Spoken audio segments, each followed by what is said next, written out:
Friends नमस्कार। और आज का एपिसोड में मैं आज मेरा जो एक्सपीरियंस आपके साथ शेयर करने जा रहा हूँ ये बहुत इम्पोर्टेंट है। तो इसीलिए मेरा आप सबको रिक्वेस्ट एक ही रहेगा कि आप ये वीडियो को पूरा लास्ट तक दिल और दिमाग, है ना, दिल और दिमाग ये दोनों दे के पूरा देखिए। और मैं ये दवा के साथ आपको मैं कह सकता हूँ कि अब से पहले जो डायरेक्ट सेलिंग के बारे में जो परसेप्शन आपका था और जो भी अंडरस्टैंडिंग था, ये डेफिनेटली ये वीडियो अंत होने तक आपका वो परसेप्शन डेफिनेटली चेंज होगा और आपको ये एग्जैक्टली डायरेक्ट सेलिंग है क्या उसका थोड़ा ब्रीफ नॉलेज आपको आपका आज का एपिसोड में आपको मिलने वाला है।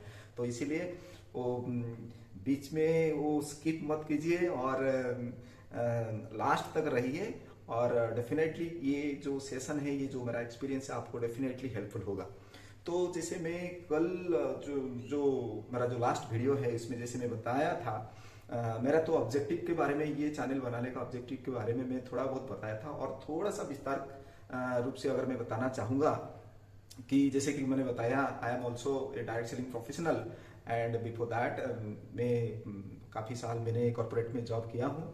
और ये मेरा जो जर्नी में सबसे बड़ा चैलेंज जो मुझे जो एक्सपीरियंस हुआ है, आप लोग जो ऑलरेडी डायरेक्ट सेलिंग में हो आपको भी डेफिनेटली ये एक्सपीरियंस हो रहा होगा कि इस इंडस्ट्री में एट्रिशन बहुत ज़्यादा है।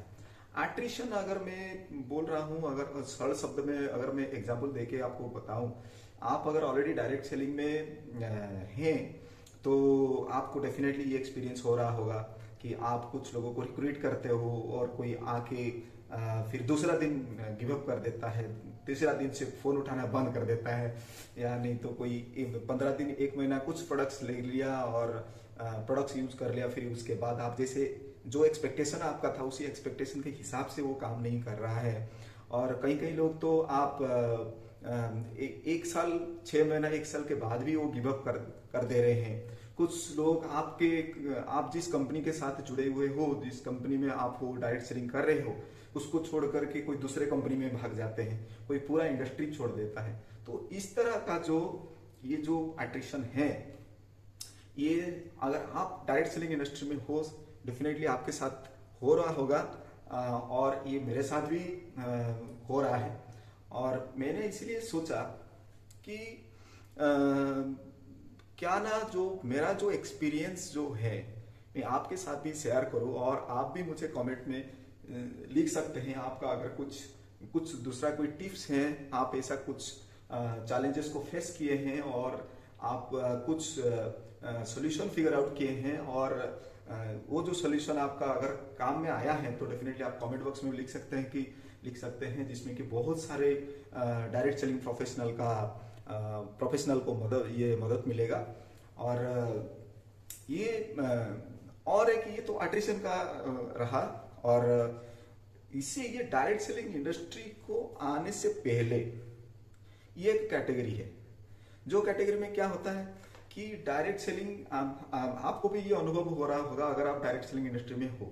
आपके कोई फ्रेंड्स को, कोई रिलेटिव्स को या कोई सोशल मीडिया फ्रेंड को आप अगर जब डायरेक्ट सेलिंग बिजनेस का प्रपोजल आप देते हो तब सुनते ही कोई कहता है कि हाँ मैं जानता हूँ, है ना, हाँ मैं किया था, और नहीं तो अच्छा वो क्या, नहीं मुझे नहीं करना है, अच्छा वो नहीं करना है ना। कुछ लोग तो ये करने से पहले मतलब वो डिसीजन ही नहीं ले पाते बिकॉज ऑफ दैट परसेप्शन कि डायरेक्ट सेलिंग है क्या। तो उस कैटेगरी को हम लोग अभी छोड़ देते हैं। अभी क्यों छोड़ देते हैं? क्योंकि पहले 8-10 साल पहले जैसा था, 20 साल पहले जैसा था डायरेक्ट सेलिंग इंडस्ट्री का जो रूप और लोगों के मन में उसके प्रति जो भावना, अभी धीरे धीरे खास करके आफ्टर 2016 जब हमारे इंडिया में जब डायरेक्ट सेलिंग का गाइडलाइंस जो government of India ministry of consumer affairs ने जिस दिन से लॉन्च किया, उसके बाद धीरे धीरे मतलब लोगों को थोड़ा बहुत समझ में आने लगा और लोगों के अंदर अवेयरनेस भी धीरे धीरे क्रिएट हो रहा है। वो पहले जैसे वो डायरेक्ट सेलिंग वाले को लोग जैसे नफरत करते थे, हैं, कुछ गलत नजरिया से देखते थे, अभी आज की डेट में वो वाला स्थिति नहीं है और थोड़ा सा वो बदल गया है। और उसके लिए गवर्नमेंट ऑफ इंडिया में थैंक्स करना चाहूँगा, गवर्नमेंट ऑफ इंडिया और बहुत सारे इंडस्ट्री बड़ी जो कि बहुत बड़े बड़े ऑर्गेनाइजेशन लाइक फिक्की, केपीएमजी, उसी टाइप का ऑर्गेनाइजेशन के लोग जो हैं वो जो प्रिडिक्शन करते हैं कि ये जो direct selling industry is going to be 65,500 crore by 2025। तो ये सारे चीज़ों का बहुत सारा इम्पैक्ट रहा हमारे इकोनॉमी में, खास करके इंडियन इकोनॉमी में। और जैसे कि इड्सा, ये सब और बहुत सारे इंटेलेक्चुअल लोग इस इंडस्ट्री में करियर बना रहे हैं। ये सब देख करके धीरे धीरे धीरे धीरे धीरे धीरे धीरे धीरे ये डायरेक्ट सेलिंग के प्रति लोगों का नजरिया धीरे धीरे धीरे धीरे चेंज होता जा रहा है। और दूसरा चेंज होने का क्या कारण है, क्योंकि डायरेक्ट सेलिंग बिजनेस एक ऐसा प्लेटफॉर्म है जहां पे कि एक मान लीजिए कोई यूथ, कोई यंग लड़का हो, चाहे कोई हाउस वाइफ हो, चाहे कोई कॉर्पोरेट प्रोफेशनल हो, अगर कुछ करना चाहता है तो इसमें, क्योंकि इसमें फिनेंशियल रिस्क इन्वॉल्व नहीं है, तो उसको ट्राई कर सकता है।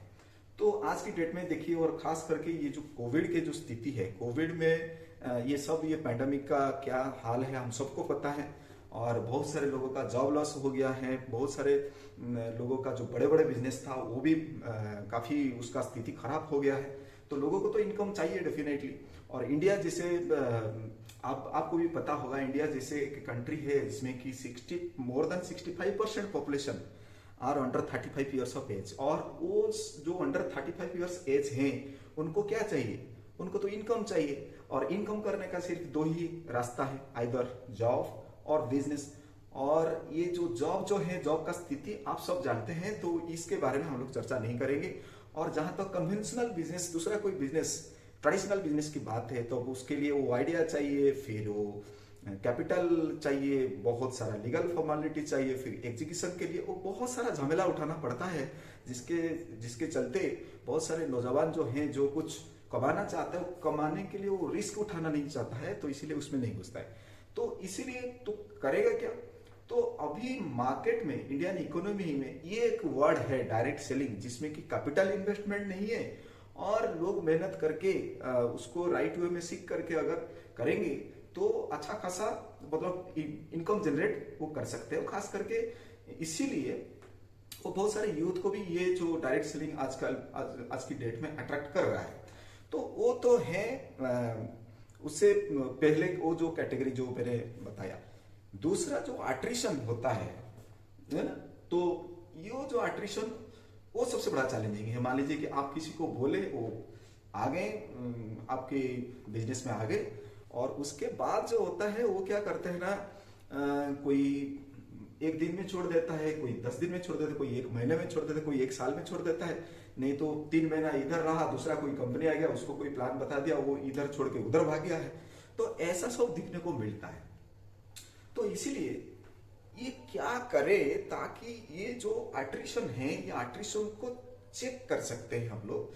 तो मेरा यहाँ पे एक्सपीरियंस वो वाला चीज आता है कि जैसे मैं भी मेरा फर्स्ट वीडियो में, मेरा स्मॉल बायो में मैं आपको साथ शेयर किया था कि मैं कॉर्पोरेट में काम करता था। और इससे पहले मैं काफी साल मैंने जो गवर्नमेंट ऑफ इंडिया की और गवर्नमेंट ऑफ उड़ीसा स्टेट की जो बहुत बड़ा मिशन है स्किल इंडिया, है ना, तो स्किल डेवलपमेंट इंडस्ट्री में मैं काफी साल तक काम किया और ग्राउंड लेवल में काम किया और बहुत अच्छा रिस्पॉन्सिबल पोजीशन में मैंने काम किया।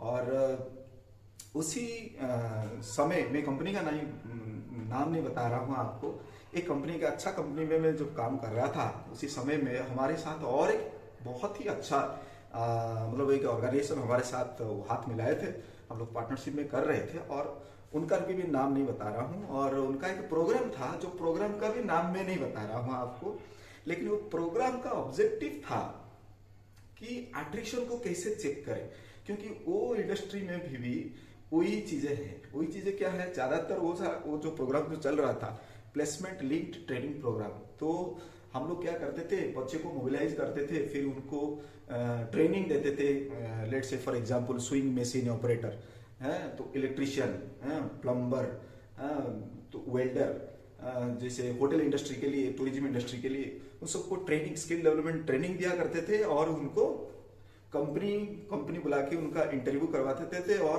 वही कंपनी में उनको प्लेस करते थे। तो ये सारा, ये भी फ्री था, पूरा गवर्नमेंट की तरफ से पूरा फ्री था, पूरा खाना पीना रहना सब कुछ फ्री था। और हम लोग को क्या वहाँ पे सबसे बड़ा चैलेंजिंग क्या होता था कि सब फ्री है, सब बढ़िया है, ट्रेनिंग अच्छा है, सब अच्छा है, सब तो हो रहा है, लेकिन ये जो कैंडिडेट्स जो प्लेसमेंट के लिए जो जाते हैं वो इंडस्ट्री में, आप मान लीजिए कि 20 इंडस्ट्री में जाते हैं तो कोई 1 या 2 वहीं पे रखता है, बाकी सब फिर भाग जाते हैं। फिर गांव, कोई गांव चला आता है, कहीं उधर से कोई दूसरा कोई कंपनी तो नहीं, दूसरा कोई और एक इंडस्ट्री में चला जाता है। तो ये जब हम लोग एनालिसिस करना शुरू कर दिए तो हमारे कंपनी के साथ जो पार्टनर्स थे वो एक बहुत अच्छा कंसेप्ट लेके आए और जो कंसेप्ट को हम लोग इम्प्लीमेंट किए अट्रिशन को चेक करने के लिए, और वो काफी हद तक वो काम दिया। वो क्या है कि मान लीजिए कि कोई स्विंग मशीन ऑपरेटर बनना चाहता है, तो हम लोग क्या करते थे, उनको मोबिलाइज करके लाते थे। तो जिस दिन हम लोग लाते थे उनको पहले तो ब्रीफिंग देते थे ये इंडस्ट्री के बारे में, ये स्विंग मशीन ऑपरेटर क्या होता है। फिर उनको लेके हम लोग क्या करते थे ना, 1 हफ्ता यानी कि 1 वीक तक उनको शैडोइंग करवाते थे। मतलब जहाँ पे वो इंडस्ट्री है वो इंडस्ट्री में लेके जाते थे और 7 दिन के लिए उनका काम वही होता था कि वो जाएंगे और देखेंगे जैसे कोई एम्प्लॉई जैसे काम कर रहा है, सुबह जितने बजे से आता है, जितने बजे जाता है, बीच में जो करता है, जो भी करता है, वो सिर्फ उनको जाके वहीं पे रह के, उन पे खड़ा रह के उनको शैडोइंग करते थे। यानी कि उसके बारे में वो 7 दिन के अंदर जितने ज्यादा हो सके वो सारा नॉलेज मतलब नहीं कि वो कैसे स्विंग करेंगे, उसका नॉलेज नहीं, इंडस्ट्री का जो नॉलेज, उसमें क्या चैलेंज आ सकता है, कितना घंटा काम करना पड़ेगा, क्या उसमें अच्छा है, क्या उसमें बुरा है, वो उस इंडस्ट्री के लिए फिट है कि नहीं है, तो इसके लिए हम लोग उसमें डाल देते थे। तो फिर उसके बाद क्या होता था, हम लोग देखे धीरे धीरे ये 7 दिन के अंदर अंदर ना, मान लीजिए कि हम लोग 20 बच्चे का एक ग्रुप बना के वहीं पे भेजे थे, तो फाइनली 7 दिन के अंदर अंदर 15 बच्चा वहीं पे वो गिव अप कर देते थे।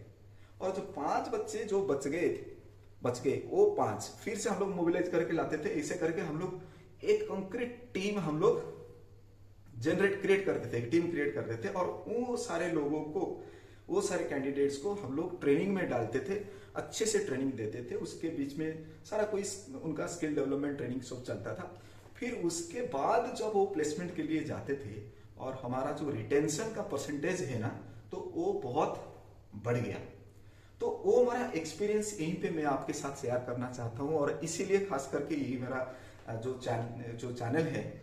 तो मेरा कहना यही है कि हमारा यहीं पे भी वो अट्रिशन चेक हो सकता है। अगर हम लोग कोई भी प्रोस्पेक्ट को, यानी कि कोई भी लोग को ये डायरेक्ट सेलिंग इंडस्ट्री में लाने से पहले अगर हम उनको एजुकेट करेंगे, शैडोइंग करेंगे, उनको पहले से पता अगर चलेगा कि इसमें क्या मिलने वाला है, उसको क्या चाहिए और क्या चैलेंजेस हैं, इसमें क्या अपॉर्चुनिटीज हैं और उसका क्या स्ट्रेंथ है, उसका क्या वीकनेस है, ये सारा अगर उससे पहले उसको जानकारी हो जाएगा तो शायद ये जो अट्रिशन रेट है ना, ये attrition rate Aahista Aahista check हो जाएगा। देखिए, बाकी सब जो कन्वेंशनल करियर है, जैसे कोई डॉक्टर है, इंजीनियर है, लेक्चरर है, नर्स है, कोई दूसरा ट्रेडिशनल बिजनेस कर रहा है, ये सब तो हम लोग हर दिन हमारा पड़ोस पड़ोस में दिखते रहते हैं। तो इसीलिए मान लीजिए कि मैं चाहता हूँ बिजनेस करने के लिए, मुझे अगर कोई बोलेगा बिजनेस, तो मेरे नजर में क्या आएगा, चलो कोई दुकान खोल देते हैं, चलो कोई ये वाला स्टार्टअप कर देते हैं, चलो वो कर देते हैं, क्योंकि हमारे पास में हम लोग एवरीडे बेसिस में मिलते हैं वो सारे लोगों को, है ना। जो कुछ लोग नौकरी में, मान लीजिए कि कोई नौकरी जाता है, तनख्वाह लाता है, परिवार ये करता है, गाड़ी चलाता है, अच्छे घर में रहता है, तो हम उनको देख के इंस्पायर हो जाते हैं कि चलो भैया नौकरी करते हैं। लेकिन वो तो सब कन्वेंशनल करियर है। और ये डायरेक्ट सेलिंग इंडस्ट्री में हमारे, मान लीजिए कि मैं जहाँ पे रहता हूँ उसका अगल बगल में ऐसा कोई नहीं है कि जो डायरेक्ट सेलिंग में सक्सेसफुल है। तो how can I B inspired, मुझे इंस्पिरेशन कहाँ से मिलेगा? तो यही एक्चुअली प्रॉब्लम यहीं पे हो जाता है। तो इसीलिए जिनको अगर हम लोग डायरेक्ट सेलिंग में लाना चाहते हैं, या जो कोई बंदा डायरेक्ट सेलिंग में आना चाहता है, अगर वो उससे पहले ये इंडस्ट्री का क्या अपॉर्चुनिटीज है, क्या चैलेंजेस हैं, उसको क्या एक्चुअली में सही में करना पड़ेगा, ये सब अगर पहले से वो एजुकेट हो जाएगा तो उसके लिए ये सक्सेस जाने का परसेंटेज बहुत ज्यादा रहेगा। ये रहेगा वन। तो इसीलिए मैं चाहता हूं कि सबसे पहले ये जो डायरेक्ट सेलिंग, जैसे मैं फर्स्ट वीडियो में बताया था, direct selling is doesn't mean network marketing, multi level marketing. Direct selling is a vast term, is a direct selling industry itself is vast. वो नहीं है जैसे कि हम लोग समझते हैं। तो इससे पहले हम लोग पहले जानते हैं कि एक्चुअली में डायरेक्ट सेलिंग है क्या। उसका मतलब मैं अगर सीधे से बताऊं कि what is the definition of direct selling, इसको मैं पढ़ता हूं और आप ध्यान से उसको सुनिए। ये तो वीडियो यूट्यूब देख रहे हैं आप, रिव्यू फॉरवर्ड करके भी आप देख सकते हैं। तो मैं उसको पढ़ता हूं, आप उसको सुनिए।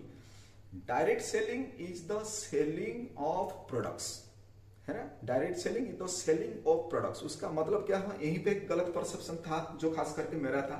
मैं सोच रहा था कि डायरेक्ट सेलिंग कोई मेंबर बनाने का काम है, तो यहाँ पे मेरा चेंज क्या हुआ कि मेंबर बनाने का काम नहीं है। This is the selling of products in a non-retail setting, for example at home, online or other venues that are not a store। यानी कि जैसे कोई बिजनेस, और खास करके लगभग 3 तरह का बिजनेस होता है। एक तो मैन्युफैक्चरिंग बिजनेस होता है, और दूसरा एक डिस्ट्रीब्यूशन का बिजनेस होता है, और तीसरा सर्विस रिलेटेड बिजनेस होता है, खास करके मोटा मोटी। और ये जो डायरेक्ट सेलिंग बिजनेस यहाँ पे आता है, ये खास करके related to the distribution business. और इसमें क्या बोला, this is direct selling is the selling of products. Main objective is selling of products in a non retail, मतलब जैसे कि रिटेल एनवायरमेंट मतलब कोई स्टोर में मिलता है सामान, कोई शॉपिंग मॉल में मिलता है, अमेजोन में मिलता है, फ्लिपकार्ट में मिलता है, ऐसा नहीं। तो इसलिए is a non retail. Non retail मतलब कहाँ पे सेल होता है ये, एट होम, ऑनलाइन और other venues that are not retail. जो रिटेल कन्वेंशनल रिटेल स्टोर नहीं है, वहीं पे ये प्रोडक्ट्स सारे सेल होते हैं। उसका मतलब और एक परसेप्शन क्या है, बहुत सारे लोग आपको भी, आप अगर ऑलरेडी है डायरेक्ट सेलिंग इंडस्ट्री में, आपको भी पूछ रहे होंगे तुम्हारा प्रोडक्ट तो इतना बढ़िया हमें दुकान में क्यों नहीं मिल रहा है। तो उसका जवाब यही है कि डायरेक्ट सेलिंग, उसका डेफिनेशन यही है कि वो सारे प्रोडक्ट्स नॉन रिटेल एनवायरमेंट में ही मिलेगा, वो रिटेल स्टोर में वो नहीं मिलता है। डायरेक्ट सेलिंग वो नहीं है।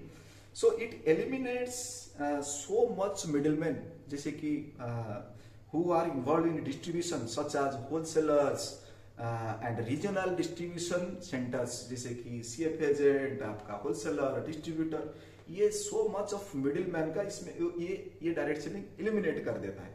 और instead products are sent, products क्या होता है, are sent directly from the manufacturer to the sales company, है ना। वो आगे पूरा डिटेल में चर्चा करेंगे। मैन्युफैक्चर क्या करता है, सेल्स कंपनी को वो देते हैं। बहुत सारा कंपनी है जो खुद मैन्युफैक्चरर है, खुद वो उसका सेल्स विंग्स है, और बहुत सारे ऐसे डायरेक्ट सेलिंग कंपनी हैं जो कि मैन्युफैक्चरर से प्रोडक्ट्स लेते हैं। उसका चर्चा हम लोग विस्तार में करेंगे, आगे करेंगे। तो ये instead products are sent directly from the manufacturer to the sales companies, then to the representative or distributor, and finally to the consumer, है ना। ये तो आ गया समझ में ये।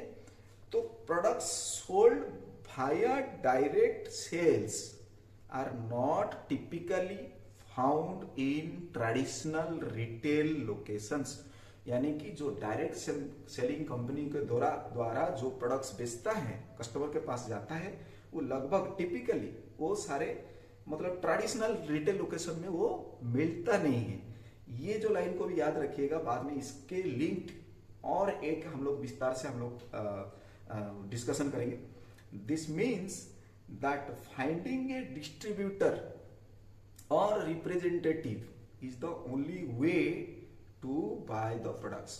डायरेक्ट सेलिंग के द्वारा जो प्रोडक्ट्स मिलता है, आपको अगर वो वाला प्रोडक्ट्स चाहिए तो आपको एक डिस्ट्रीब्यूटर या नहीं तो एक रिप्रेजेंटेटिव ढूंढना होगा वो प्रोडक्ट्स को पाने के लिए, है ना। तो इसमें जो पहले, जैसे आप में से बहुत सारे ऑडियंस व्यूअर्स मेरे होंगे जो भी मैनेजमेंट किए हैं, MBA किए हैं मार्केटिंग में, मार्केटिंग में एक बहुत ही अच्छा किताब हम लोग फॉलो करते थे उसी समय, फिलिप कोटलर, है ना। फिलिप कोटलर का डायरेक्ट सेलिंग जो है, this is one of the distribution channels, है ना। जैसे कि बहुत सारा कंपनी जो मैन्युफैक्चरिंग करते हैं ना, उनका मेन ऑब्जेक्टिव क्या होता है, टू जनरेट रेवेन्यू। कैसे रेवेन्यू जनरेट होगा, जब वो प्रोडक्ट्स ज्यादा से ज्यादा एंड यूजर उसको जब कंज्यूम करेंगे, यूज करेंगे, तब जाके होगा। तो वो कंपनी के ऊपर डिपेंड करता है उनका प्रोडक्ट टाइप क्या है और वो कौन सा डिस्ट्रीब्यूशन चैनल को चुनेगा ताकि उसका जो प्रोडक्ट्स है ज्यादा से ज्यादा यूजर उसको यूज करेंगे। तो direct selling is not a scheme, direct selling is not a scam, it is purely A business. और डिस्ट्रीब्यूशन का बिजनेस है, ये डिस्ट्रीब्यूशन का एक चैनल है। लेकिन मैं यहाँ पे क्या बताना चाहता हूँ आपको, जैसे मैं लास्ट वीडियो में बताया था कि डायरेक्ट सेलिंग नेटवर्क मार्केटिंग नहीं है।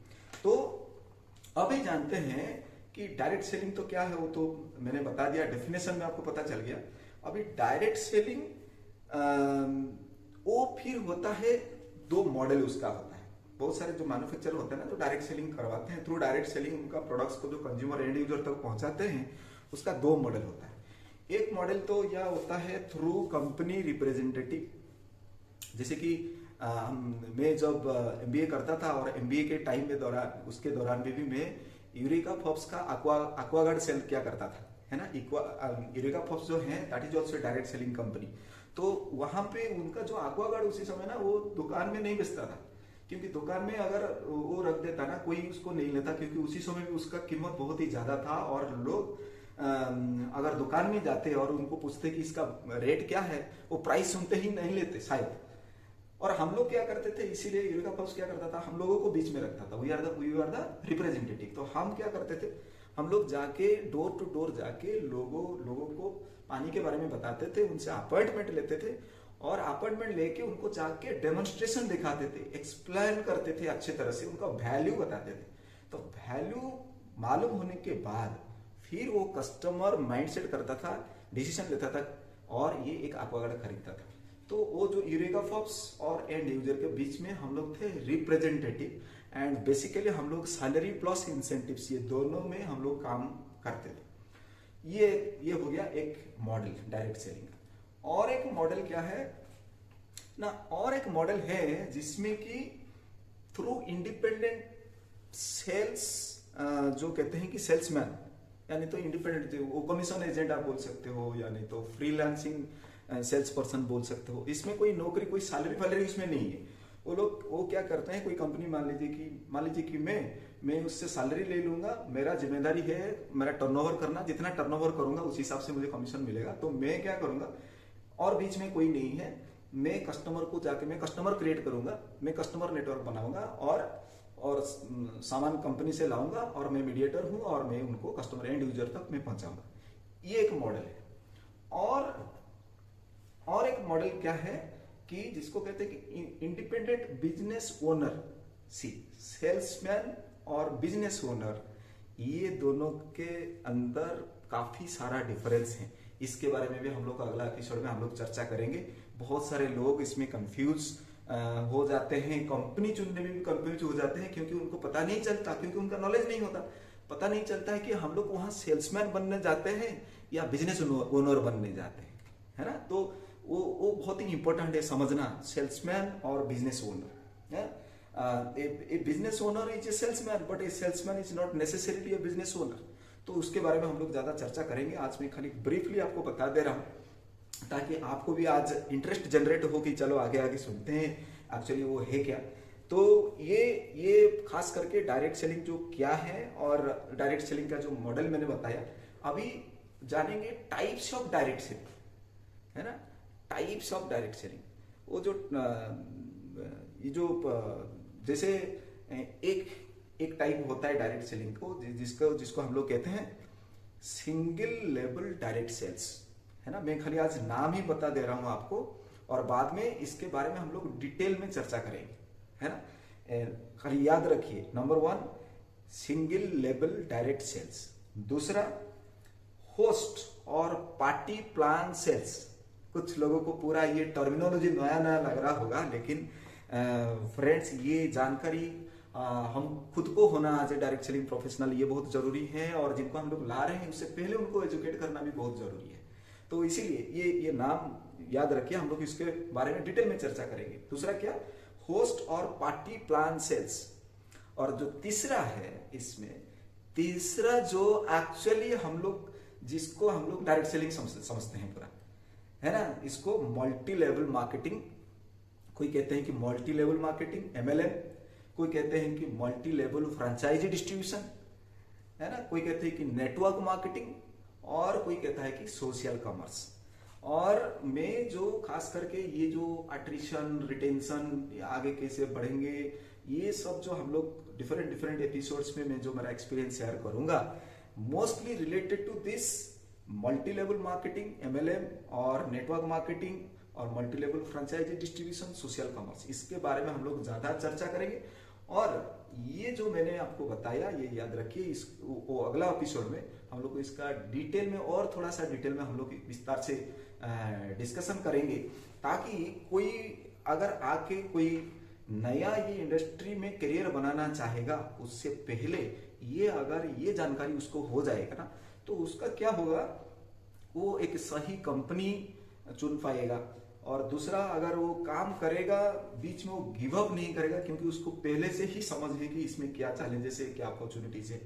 तीसरा क्या है, उनको अगर ज्ञान मिलेगा वो बहुत ही अच्छा उसमें कर पाएगा, क्योंकि उसका सेल्फ बिलीफ, सेल्फ कॉन्फिडेंस और सेल्फ इमेज वो सारा बढ़ेगा, और वो रिटेन करेगा। और ये कोई भी फील्ड में सक्सेस का अपोजिट फेल्योर नहीं है, जैसे हम सब कहते हैं कोटेशन में, the opposite of success is not failure but it is quitting.